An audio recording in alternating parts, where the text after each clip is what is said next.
everyone, welcome back to my channel and I hope you're doing well.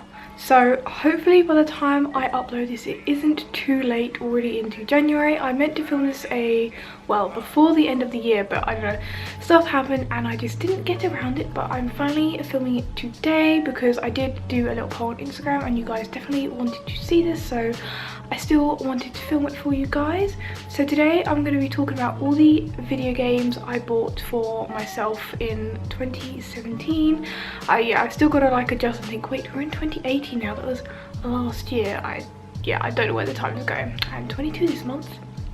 Anyway, that was a slight tangent, but yeah, so I'm going to be talking about all the games that I bought last year and also just telling you guys a bit about the games themselves and giving you guys some of my favourites and some recommendations, and also just, I don't think I was really disappointed by any games, but there were definitely some games that I enjoyed more than others. Without further ado, let's get started. Yes, I think we are going to start with 3DS, and for some reason in my head I bought a lot more games than I actually thought I did. I don't know why, but definitely the majority of the games I bought came out in the later half of the year. I feel like that's normally what happens, or all the games seem to come out in the second or the third or fourth half of the year, and there's always just some huge game drought now, which I hate. But anyway, so these are the main games that I bought for the 3DS last year, these three. So firstly, let's talk about this one. I think this is Layton's Mystery Journey, I can't talk today, Catrell and the Millionaire's Conspiracy. Now,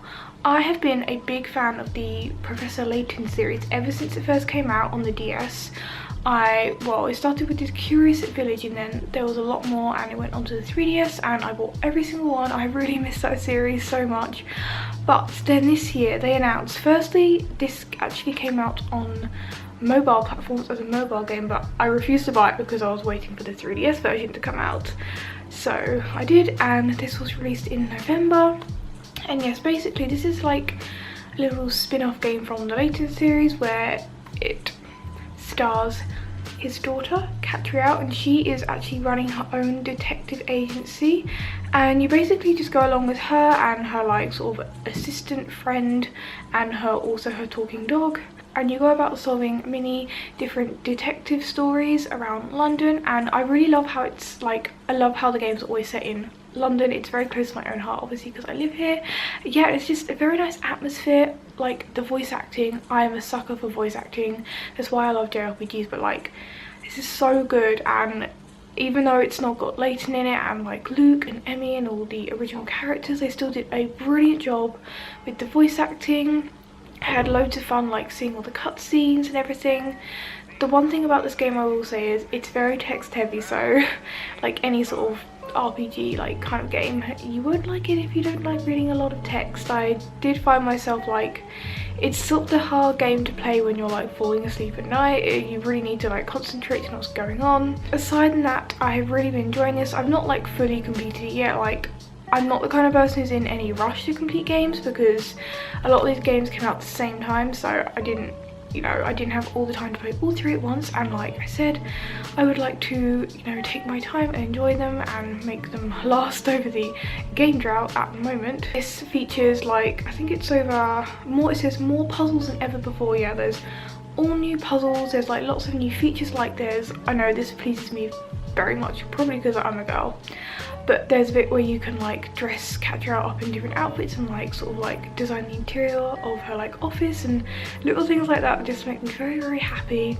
But yeah, if you're a fan of puzzles, RPGs, or just the entire Layton series, then you would definitely enjoy this. The next game I got on the 3DS last year, which also came out in November. Yeah, everything came out in November. I was just why? Anyway, it is New Style Boutique 3 Styling Star, or it is known as Style Savvy in the US, I believe. Yeah, it's really confusing. It has so many different titles, but this is definitely a lesser known series in my eyes, and I've actually been a big fan of this series since it first came out on the DS. It started with Style Boutique on the DS, then I think it was then it went to New Style Boutique on the 3DS, and then New Style Boutique 2, and now we're on the New Style Boutique 3rd one. I honestly was very surprised that they were coming out with a new one, but I was very happy, so it's all good. the main premise around this game is you run a fashion boutique in a town that you recently moved into, and you basically just serve customers. You just build up your boutique. You can shop at the many different brands. You can like customize your character in so many ways. There's lots of different features.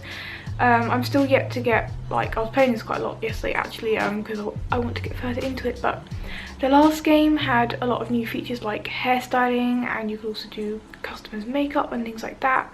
This one mainly focuses around how you can style the stars, as it's called, styling star. So you basically get sent off to jobs to like style like photo shoots and stuff like that, which is pretty fun and cool. I mean, it's all kind of the same thing. Like, I did have some people saying, oh, if it's just the same game, they're just like redesigning it, trying to resell it, but like there are different things, and I don't know, it's always fun to have like kind of like a new game to do. And on the back here it says, yeah, you can still do makeup, hair, nails, design your boutique and everything. And there are also online features where you can like design, oh yeah, that's another thing. You could design items in the last game, but it's a lot freer in this one, which I thought was really fun. I was having like so much fun with that yesterday. I'm really into like designing things, hence why I love like Animal Crossing and all that kind of thing. So it's definitely why I love this game a lot, and also I really love fashion. There is an online feature where you can upload your own creations and you can see other people's creations and buy them too, which I think is really fun and cool. Obviously this game isn't going to be for everyone. It's like certainly not your hardcore RPG or anything like that, but it's just a cute fun game just to play if you want something to take your mind off things, or you don't want to get fully invested into a game. It's just a nice game to help relax at the end of the day. So yeah, for any fashion lovers out there, I highly recommend this. And the last 3DS game that I purchased last year, which is the big one of course, is Pokemon Ultra Moon. And I have to say, I was very surprised. I don't know if it was just because of me and what was going on with me last year, but I just wasn't excited for this. Like, Pokemon is my whole life, and I was disappointed in myself that I wasn't super hyped for this like I have been for every other Pokemon game. I knew I was disappointed probably that it wasn't a gentle remake. Something that irritates me is that a lot of people complain, or were complaining, that it's like 80% the same game, and I'm like, yeah, it's a remake. That's like what every other remake Pokemon game has been. It's basically the same story but like different features, and you know, it is going to be slightly different. Like, it's a remake. Oh, that's just one thing that really annoyed me. But anyway, regardless, Ultra Moon, like I said, basically the same story. It's still set in Alola. There are some different Pokemon in the Pokedex. One thing I noticed when I first like started playing was it just seems so much more colourful, and I've heard other people say this too, but like, I don't know, it just, the whole Alola region just seemed to like capture me a lot more than the first time. And of course you have a whole new character design. There are new Pokemon to find in the wild, which was really nice, so I could have a slightly varied team. They did include some new features like the Pokemon Photo Club, which I really love. I think that's really cool and fun. Again, it's not everyone's cup of tea, but I personally love that.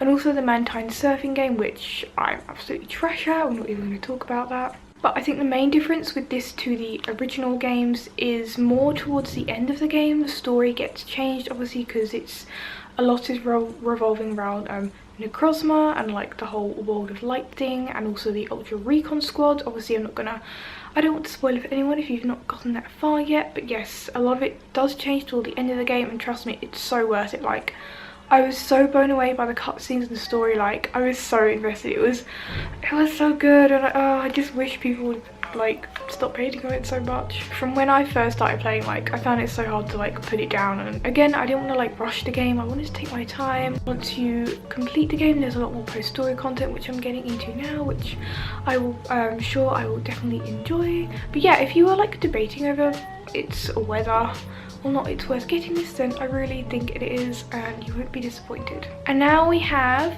probably, well, obviously last year was a big year for Nintendo, as obviously the beloved Switch came out. So this was like, is this upside down? No, as this was like my main focus for like gaming, and like obviously I bought an entire console, so that cost a lot of money. But yes, it meant new console, new games, and obviously the main 3 games I got, which I have talked about in previous videos, so I'm not going to spend like forever talking about them because, you know, you all know what these games are about. But of these three, firstly, we have Mario Kart 8 Deluxe, which I purchased with my Switch because I needed a game. No, I didn't get Zelda. I know I need to get Zelda, like, yeah. Everyone tells me I know I need to get Zelda. But yes, I got Mario Kart 8 and I did own this on the Wii U before, so like, I played all the tracks a billion times. This is obviously the deluxe one, so it comes with the extra DLC content in it. But yeah, it's basically, it is the same as Mario Kart 8. It's, you know, it's Mario Kart. It's pretty self-explanatory. Like, I played it pretty much to death when I first got my Switch because it was my only game, and like, I don't play it a lot now, but it's still a great game to play with friends. And I love that obviously it has the extra DLC, so there's more tracks and there's so many characters, and they also added like the Splatoon ones as well. But yeah, like, if you do want like a family fun racing game, then this is always the best choice. Next we have Splatoon 2, which was one of the most hyped Switch games of the year. And oh, I love Splatoon so much. I'm really sad because I can't play it that much because I have like internet problems, so it's really hard for me to play online. But until this, I never really been into like shooter games.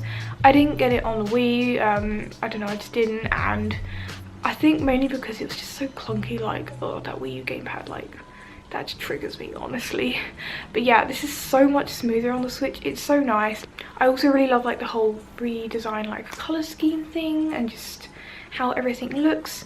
And the one main thing I love about Splatoon is like, there's always ongoing like Splatfest. They're always adding new DLC, new items, and that is a really good thing to keep like a player coming back when you know that they're constantly updating the game and trying to improve it. So that's really, really fun. And it's, again, it's just a fun and easy game that I like. If I want a game to quickly play online for like half an hour or an hour, I will always go to Splatoon. And lastly, the main game I got for my Switch last year was Pokken Tournament. A lot of people were disappointed that this got a port on Switch. I wasn't, because I really like Pokken and I was sad to see it go when I sold my Wii U. But yes, anyway, Pokemon is basically like a Tekken style Pokemon fighting game, which I think is awesome. Like, I was and still am a massive fan of Pokemon Battle Revolution on the Wii. I miss that game so much and I hope they like remake that. There are 21 Pokemon in this which you can choose from to fight, and there is like a free play, there's like a league play, so you can work your way up the league. You can play online with friends now as well, which is really cool. And they've recently introduced like a sort of like a team mode where you can choose like a team of 3 Pokemon, and then you'll basically have to kind of like fight it out and see whose team you can knock out first, which I think is so cool. I'm actually going to go play this after I finish filming because I really need to play some more. The main thing about this one is they added the characters that were featured in the arcade in Japan that I did get to play, which is really cool. And they are Empoleon, Darkrai, Decidueye, and probably someone else. Oh, Sizzle too, which is really cool because a lot of those are like my favourite Pokemon, so I generally have a hard choice when deciding who to play. If you're really into your fighters and you love Pokemon, then like, honestly, you can't go wrong with this. The graphics are awesome. It's really fun, like the combos aren't too hard to learn, and yeah, it's a pretty awesome game. And I'm not the best at fighters, and I have to say I'm pretty good at this, so that says a lot. And one last game that I want to mention, I did buy some indie games on my Switch, but I have talked about those before. Like, if I talk about every single indie game, it might get a bit too long, and I kind of was thinking about doing a separate video because there's been a lot of indie releases on the Switch. I feel like that's mainly what the Switch library is made up of. Yeah, if you want that, then feel free to tell me in the comments down below and I'll happily film that. But yes, one game it was probably like a few days before the end of New Year, to be honest, but I still wanted to mention it because I did technically buy it last year, is a visual novel game. Ooh, that's going to be very bright.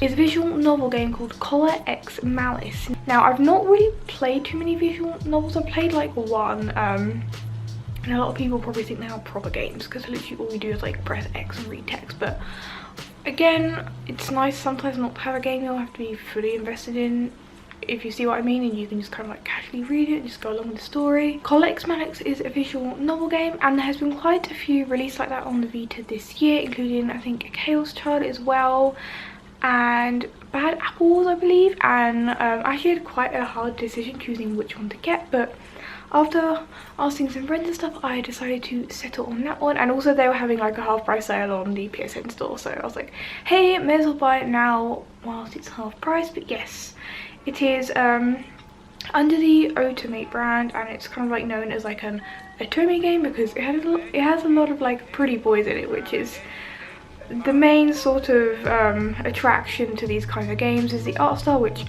I am all up for. Like I love good anime artwork. Basically, the main synopsis of this game: you are a police officer in Tokyo and you are attacked, and a collar is basically placed around your neck which is containing poison, and following this incident you become involved in the incidents that have been taking place around Tokyo, otherwise known as X Day. And basically you are being investigated by 5 other former police officers, and yep, you basically just gotta go along with it and just solve the mystery. And the main point of these games is a lot of the time you'll get options appear, so you can select one option or the other. It's kind of like Life is Strange, and they'll basically like determine the path of the game and the story itself. So it's kind of a challenge to go back and try and get all the different endings. Obviously I've not completed yet because they do take a long time to complete. There is a lot of text, so if you don't like text you're gonna hate visual novels. It's pretty self-explanatory, but I really wanted to play one of these because again I had a lot of friends who were saying they were really good, so yep, I'm excited to see how it ends. So yes, I think that about does it for all of the main video games I purchased in 2017, and I can't talk today. Tell me down below in the comments which games you're excited for this year. I know a big one is for me, well, if I had a PS4 it would have been Ni no Kuni 2, but you know, but I'm on the edge of thinking about buying a PS4, but we shall see. Still hoping for Animal Crossing Switch, as there is a Nintendo Direct on the 11th, so we shall see, fingers crossed. Yes, other than that, make sure to subscribe before you go. Hope you all have a wonderful day, and I'll see you all next time. Bye guys.